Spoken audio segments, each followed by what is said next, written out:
Yesu ashimwe, mwaramutse.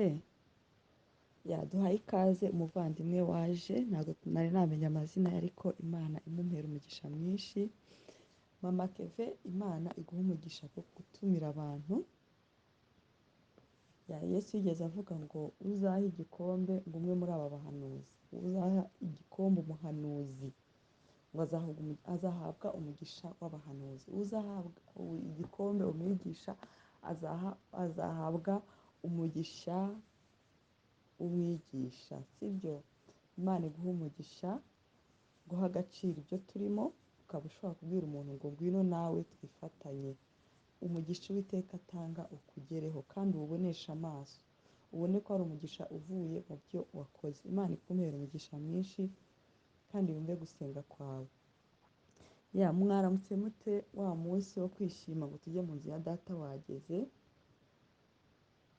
Satani ni mubi, hari ukuntu yanteye dimanche ishize n'iyindi ishize ku buryo nari maze nk'ibisi ntajya kubiterana, ariko byigeze kujya bimbaho kera nko muri za 2021. Buri gihe ku cyumweru hakaba hari impamvu ituma ntajyayo, ariko natangiye kubwira Imana kwa gatanu ku cyumweru nzajya gusenga, nzajya gushima Imana, nzajya gufata ubwiza bw'urusengero. Murabizi ko mu rusengero habamo ubwiza, nkunda kubivuga, mu rusengero habamo ubwiza bw'Imana. Niyo wagenda ukicaramo gusa ugasohoka, mu rusengero habamo ubwiza, sibyo?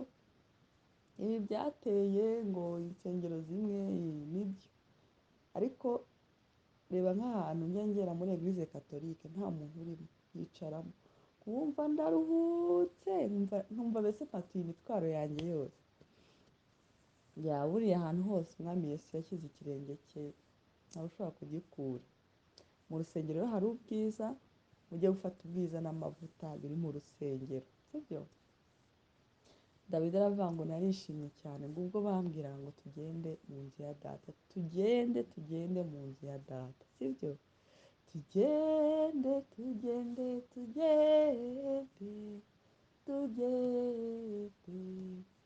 mu ngoro kwa data. Narishimye cyane igihe bambwiye tugende mu ngoro kwa data. Tugende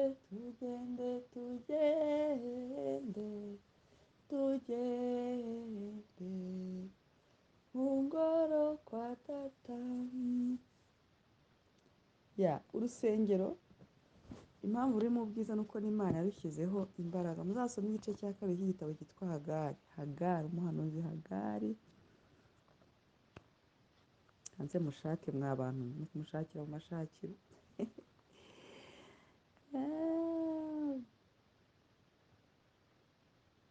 Buriya hari ibintu twihaye ngo nzasengera mu mutima, abandi tukagira ikintu cyo kugaya insengero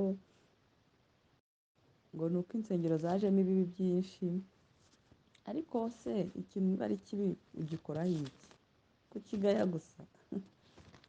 Wacyegera nawe ukagira icyo ukosora. Ndangira umuhanuzi witwa Hagayi ahantu haba mwa bantu, haba kuki Hagayi aba inyuma ya Zefaniya. Bibiliya iravuga ngo ubwiza bw'urusengero rushya. Abayisiraheli bari baranze kubaka urusengero, noneho bakajya biyubakira amazu yabo. Urumva imbaraga z'urusengero ukuntu Imana yari yarababaye. Uriya iyo bakubwira ngo zana icya-10 kibe mu nzu y'Imana, ukagira ngo ni imikino, ngwino ukorope inzu y'Imana ukagira ngo ni imikino, ukabaho ubuzima bwawe bwose nta kintu na kimwe ukora mu nzu y'Imana, ari ukugenda ukicara ku ntebe bahanaguye utazi n'umuntu wayihanaguye, utazi n'isabune yayihanaguye aho yavuye, ngo n'undi nayo guha abapasiteri ngo bakarya. Mw'abantu mubyirinde, kandi iwawe urahakoropa, iwawe umenya ibihakwiriye. Umva ukuntu Imana yabwiye Abisiraheli ngo mu kwezi kwa kabiri ku munsi wa 21 wako, ijambo ry'Uwiteka rizanywe n'umuhanuzi Hagayi riti, bwira Zerubabeli mwene Hagayi riti, mwene Sherushayeti umutegeka w'Ubuyuda, na Yosuwa mwene Yesadaki umutambyi, mukuru n'abasigaye bo muri ubwo bwoko ati mbese muri mwe hari usigaye wari warabonye ubwiza bw'urusengero rwahoranye mbere. Urumva ukuntu Imana ikomeye ku rusengero rwayo. Ahangaha yavuga ngo urusengero rwubakishije amabuye. Aha tuvugitse urusengero ko twebwe turi insengero za Kristo ariko zifite aho ziteranira. Aha turi kuvuga aho guteranira, sibyo? Arabaza ati mbese hari umuntu uri kurwo rusengero rwa mbere uko rwari rumeze? Yari abarebye yego rwose abantu bafite ikihe cyerekezo. Ese yabajije aba bakuru ati muri mwe haba harimo umuntu mukuru uri kuko urusengero rwa mbere rwa Salomo rwari rwubatse? Nuko ngo mbese aravuga ngo mbese muri mwe hari usigaye wari warabonye ubwiza urusengero rwahoranye kuri ubu rurasa rute? Arabaza uko muruzi si nk'ubusa. Ariko rero komera Zerubabeli we niko Uwiteka avuga, kandi nawe ukomere Yosuwa mwene Yosadaki umutambyi mukuru. Mukomere namwe bantu mwese bo mu gihugu kandi mukore kuko ndi kumwe namwe, niko Uwiteka Nyiringabo avuga. Nk'uko isezerano nasezeranye namwe riri mu gihe mwavaga muri Egiputa, umwuka wanjye akaba ari muri mwe, ntimutinye. Nuko Uwiteka Nyiringabo aravuga ati hasigaye igihe gito ngatigisa ijuru n'isi n'inyanja n'ubutaka, kandi nzahindisha amahanga yose umushyitsi n'ibyifuzwa n'amahanga yose bizaza, kandi iyi nzu nzayuzuzamo ubwiza. Murabyumva ko urusengero habamo ubwiza, kandi iyi nzu nzayuzuzamo ubwiza, niko Uwiteka Nyiringabo avuga. Ifeza ni izanjye n'izahabu nazo ni izanjye, niko Uwiteka Nyiringabo avuga. Aha ngaha dukunda kuhasengeramo ngo ifeza n'izahabu ni iby'Imana tugira ngo iduhe tutazi impamvu yabivuze. Ubwiza bw'iyi nzu bwo hanyuma buzaruta ubwa mbere, niko Uwiteka Nyiringabo avuga. kandi aha hantu nzahatangira amahoro.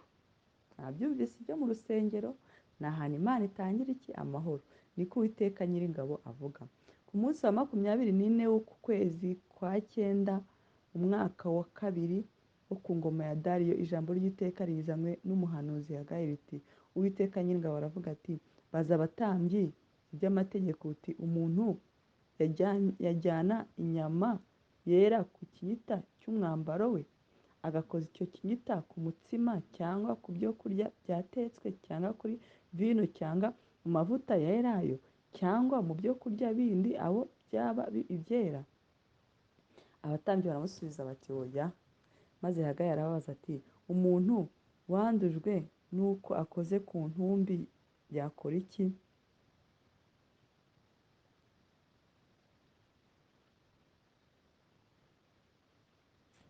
Sinibuka neza.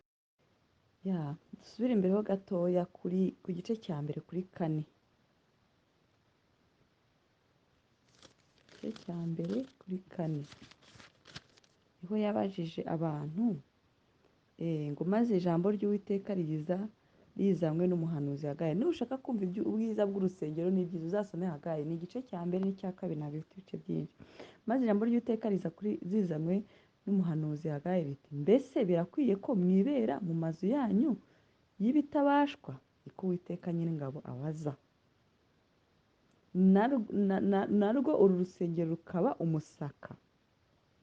Urumva ko dufite inshingano zo kuba mu mazu meza, ariko n'urusengero ruri mu mazu meza. Ntababeshye, ntabwo nzi aho ubwami bw'Imana bunyerekeza, ariko reka nkubwire ikintu ngaye umukozi w'Imana uhabwa amaturo 2, 3, 4, 5 akajya kubaka inzu ye. Ndamugaye uwo nguwo, akava no ku nzu ya mbere akajya ku ya kabiri, akajya anabwira abakirisitu ko yubatse inzu ya miliyoni 80, kandi agakomeza akababwira ngo dukeneye kwishyura sare, kandi agakomeza akanababwira ngo twafashe kredi y'inzu muyishyure, naguze imodoka miliyoni 60, 80, ngo naguze bogati. Umva ndamugaya, Imana ibabare ko ndamugaya, sibyo?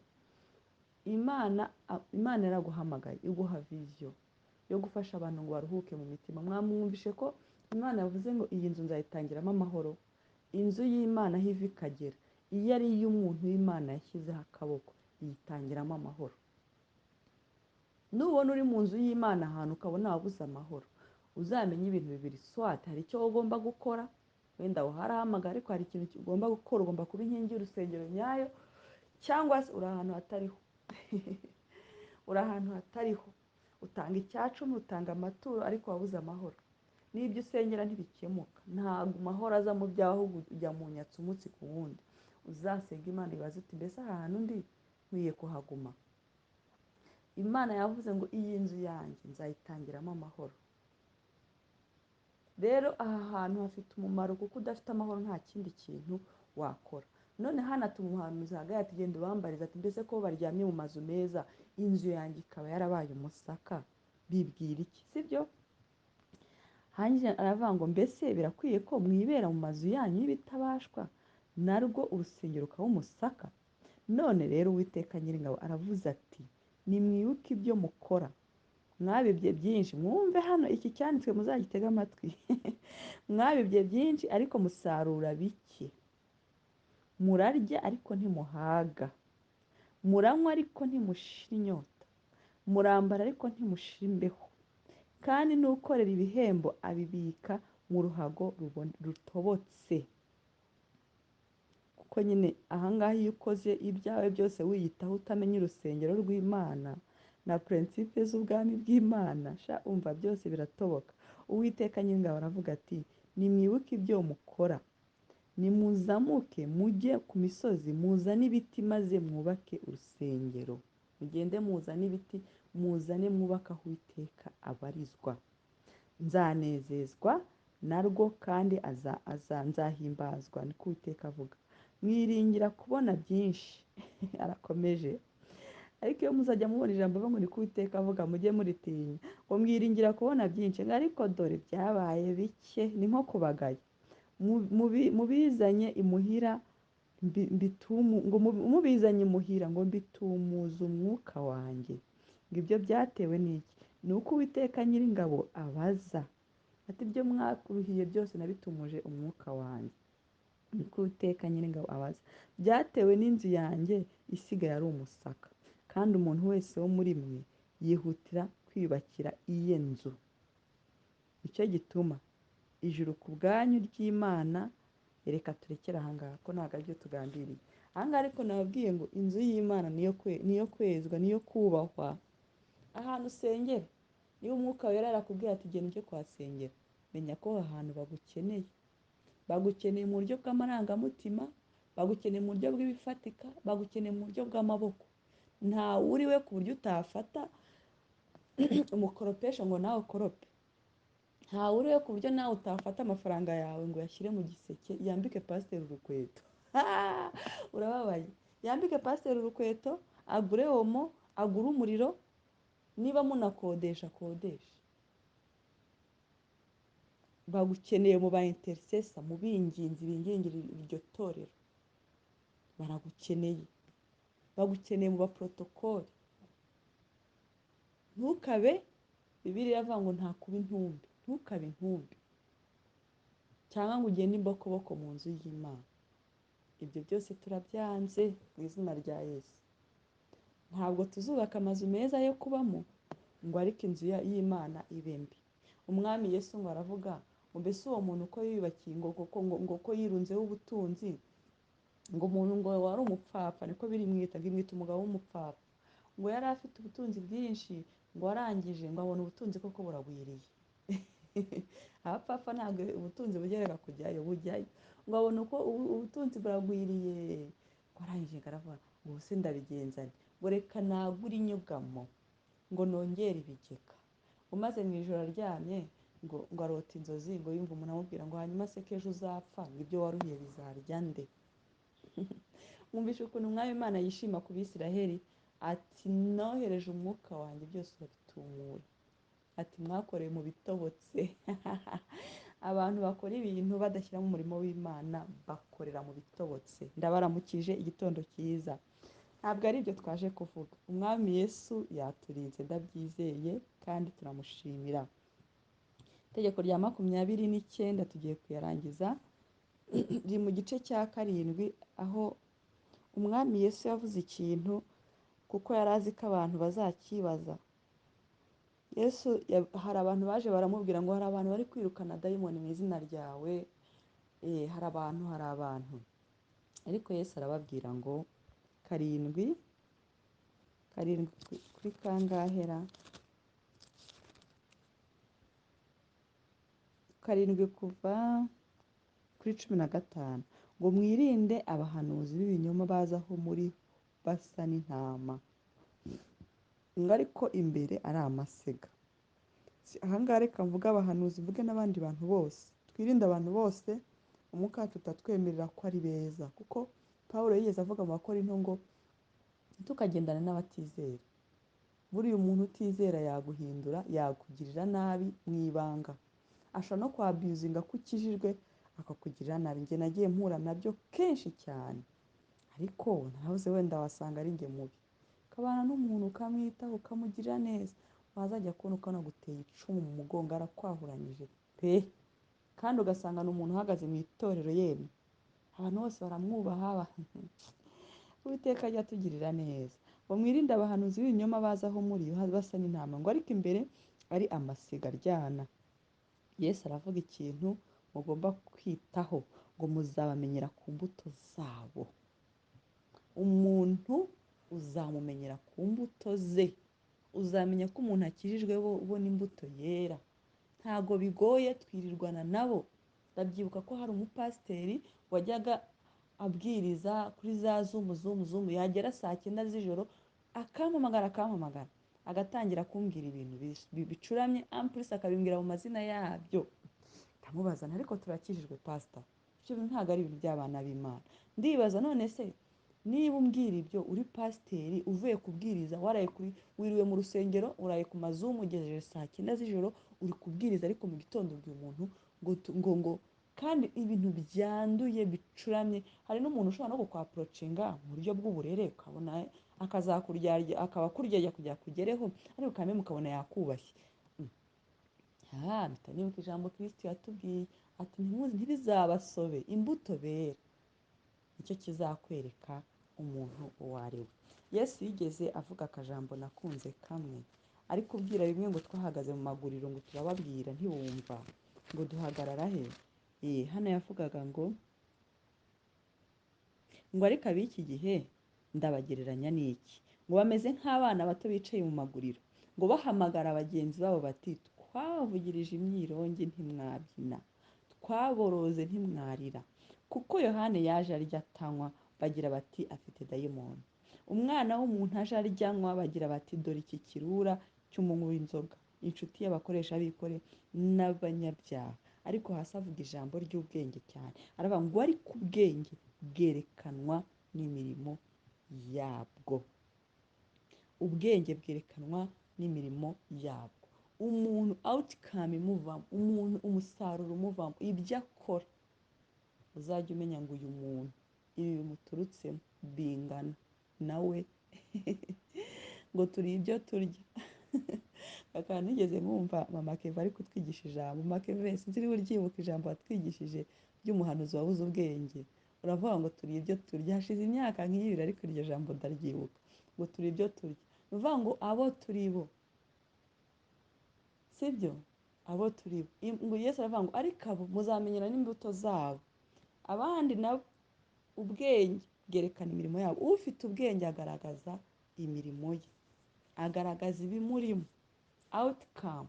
Ushobora kwitegereza umuntu ukavuga uti yo disi usibye ko yabaswe na Satani ariko ni umwana mwiza. Leta ubibona ko ari umuntu w'ibwami utsikamiwe. Ejo evangeliste Damascene yadusharinze ijambo riri muri Zaburi 107. Ngabo iyo ubyumvise wumva harimo ubwoko bwose bw'abantu bari muri distress, muzayisome. Ngo abo ngabo ngo ibirimarima byahuzwe ibyo kurya, ngo bari mu ntuza, bari mu manga y'urupfu. Ni nk'abantu ngewe mbyumviye ndi kugisoma mpita mbona ubwoko bw'abantu ukuntu bameze. Abantu bahuzwe kubera guhaga, abandi barwaye indwara zazindi zavuye ku byaha, noneho bararwaye bameze nabi, ngo bicaye imbere y'umuryango w'urupfu w'ikuzimu. Ngo abo ngabo ariko batakira Uwiteka bari mu makuba, abakiza imibabaro yabo. urabyumva. Hari igihe ureba umuntu ukabona yarabaswe ariko ukabona ni umuntu mwiza, uwo ngawo ari kuri wa muryango Dawudi yavugaga, ariko uwo ngawo kuko afite ubwiza bw'Imana, iyo azamuye ijwi rya rito gusa agatakira Uwiteka ari mu makuba, amukiza imibabaro yabo. Ariko hano Yesu we yarapuresheje ati mwirinde ababigira intama kandi ari ibirura n'amasega. Aba ngaba ni abantu bari bawayizi mu byo bakora, Bibiliya ibita ngo ni abahanga mu by'isi, ni abahanga muri iyi si. Ni ukuvuga ngo ni abahanga mu by'iyi si ku buryo udashobora kumubona ngo ubone ni umuntu udafite ubwenge. Yakobo yabise ngo ni abantu bafite ubwenge nyamaswa muntu. Aba ngaba rero iyo ubegereye ubona ari intama. Satani agira ate? Yirirwa azenguruka ashaka ko yacocomera. Satani ntabwo aza kugucocomera akweretse ko ari bugucocomere. Niyo mpamvu Yesu yavuze ngo mubyitondere muzamenyera ku mbuto zabo. Aha rero ntabwo uzapfa kudekuvura imbuto zabo udafite ya mpano y'umwuka wera nababwiye yitwa discernation, impano yo kurobanura imyuka, harimo n'imbuto yo kwirinda, ku buryo umuntu mureba ko mbe mwirinze gato, tube turi kumwe ariko reka manze mumenye ko simuzi. Akantu k'ubwenge ko bamwe reka manze menye uyu muntu ngo ninde. Yesu aravuga ati mwirinde bazaza bigize abahanuzi, bigize abakozi b'Imana, bigize inshuti, bigize abantu beza, ariko basa n'abana b'intama inyuma, ariko indani ari amasega. Ahandi Yesu aratubwira ngo ariko dore mbatumye mu masega, ntiyigeze aduhisha ngo ariko mugire ubwenge nk'ubw'inzoka. Aba bantu kubana nabo bidusaba kugira ubwenge nk'ubw'inzoka, ngo ariko tutagira amahugu, ni ukuvuga ngo dukomeze tubinuma, tutagira amanyanga nkabo, tutagwa mu mitego yabo, tubirinde. Uzi kwirinda umuntu muri kumwe, umuntu akavuga ukamwumva ukamureba warangiza ukamubwira turakoze ukagenda. Nigeze negera umuntu niba yari yangizeho attraction, ariko yari umuntu mubi kweri.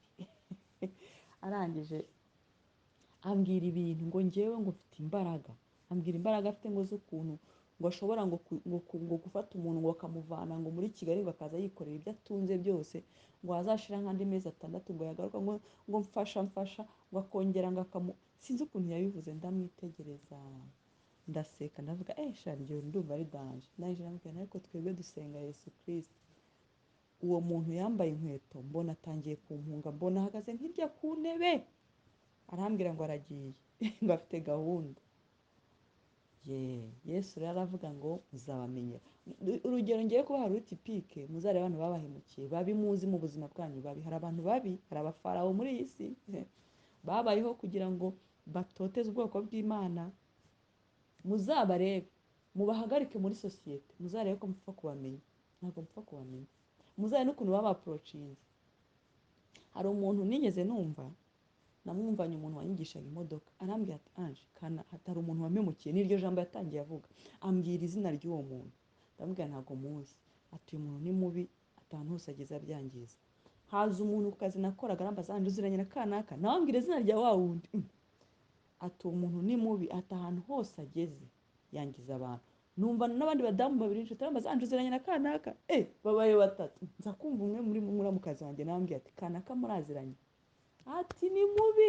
Abantu 5 badafite aho bahuriye bavuze umuntu umwe. Nivuga ngo ni umuntu ufite esprit ya destructeur, yinjira mu buzima bw'umuntu akabushwanyaguza, agasiga abugize udupande. Kandi ni umuntu ngo uzi kuviza abaministre muri parlement, ntabwo yize ariko azi kumenya ahantu abantu bahawe icyubahiro bari. Rero mwabantu tudafite umwuka wo kurobanura imyuka, tudafite gusenga buri munsi ngo umwami Yesu aturinde, abo bantu baraseseye, niko Bibiliya ivuga. Sinabibasomeye mu Bayuda mu gice cya mbere, ingabo baraseseye. Niyo mpamvu mbararikira gusoma ijambo ry'Imana, kuko ijambo ry'Imana ni urumuri, riraturumurikira. Kandi nta kintu njya ntangazwa n'ukuntu nasomye muri Yesaya nkasoma ijambo ngikoti ngikoti, ndavuga kumana iri jambo uzi ko nta kintu Imana yasize, ibintu byose birimo, sibyo? Ibintu byose birimo. Ngo bakundwa, ubwo nagiraga umwete wo kubandikira iby'agakiza dusangiye, niyumvisemo no ko mpaswe no kubahugurira kugira ngo mushishikare kurwanira ibyo kwizera bera bahawe rimwe, bakazageza iteka ryose. Kuko hari bamwe baseseye muri mwe rwihishwa, bagenewe kera gucirwaho iteka. Ibi ni Yuda wabyanditse, ariko ntabwo ari Yuda Isikariyoti, ni undi Yuda wabanye na Yesu. Ngo kuko harimo bamwe baseseye muri mwe, ntabwo baseseye mu bisi, baseseye muri mwe mubera. Kandi Bob deja barangije gucirwaho iteka, ntabwo dupfa kubamenya, tubamenyeshwa nuko umwuka wera ari kuri twe akatumurikira akatubwira ngo uyu muntu, njye hari umuntu wabaye mu buzima bwanjye anyita akora, ariko nkajya nibaza uyu muntu ko ntacyo adakora, kuki mbona n'umuntu ufite umutima w'igiti imbere ye? Ni ukubera ko uwo muntu yaraseseye, apretendinga kuba uwo muntu kandi atari we. Mwami Yesu adushoboze. Nakabaye kuba nkomeza kuko kino cyanditswe turagikeneye. Niyo mpamvu ubona umuntu ngo abantu n'indyarya, abantu baraduhemukiye, abantu bahamutse abandi. Oya, Yesu byose yarabivuze. Ngabisi nibabanga muzamenye ko babanje kunyanga mbere. Babanje kumwanga. Mwa bantu mwe rero hano nashatse kubabwira ngo abo tuzabamenyera ku mbuto z'umwuka wera. Ntuzabasha kumenya imbuto ntuzabona ko ku mbuto bera, ntuzabasha kubimenya. Ejo nakiri ijambo ndaryuza, ndarikomeza, ndaryuza, numvira ijambo nkeneye ko umwami Imana rikorera muri njye. Numvishe umuntu ari kuvuga ngo erega umucyo niwo wirukana umwijima wonyine. Umucyo niwo wirukana umwijima. Umucyo niwo ubasha no kumenya ahantu hari umwijima. Duharanire kwezwa kuko twahamagariwe, Bibiliya ivuga ngo kuko tutahamagariwe kwanduzwa, twahamagariwe kwezwa. Iyo ubana n'umwuka wera akumenyesha ibyo byose. Niyo mpamvu mu Bafilipi muri Efeso sinzi Bafilipi sinzi ahantu Yesu abivuga ngo Pawulo abivuga ngo ariko twebwe dufite gutekereza kwa Kristo, dufite imitekerereze ya Kristo, dufite ubwenge bwa Kristo, dufite iki? Ijambo ryahanuwe kuva mu ntangiriro kugeza mu byahishuwe. Ndabakunda bafite banjye, mugire icyumweru cyiza, mujye mu rusengero mufite amahoro mu mutima, mujye mu rusengero munezerewe, mugende muzamurire Uwiteka amaboko. Ndabikunda cyane kuzamura Uwiteka amaboko. Iyo nzamuye Uwiteka amaboko bita numva nuzuye anointing. Namwe rero muzamure Uwiteka amaboko, Uwiteka agendane namwe, agarukane namwe, abane namwe, abahe kuruhuka amahoro muri iki cyumweru, abahe gusurana. Bibiliya ivuga ngo gusurana kw'abera, ntabwo iyo mpano nyigira, ariko umuntu wese uzi ko mukunda, niyo nta musura azi ko mukunda. Ndabashimiye. Uwiteka Nyiringabo abiteho muri byose. Mugire icyumweru cyiza. Amen.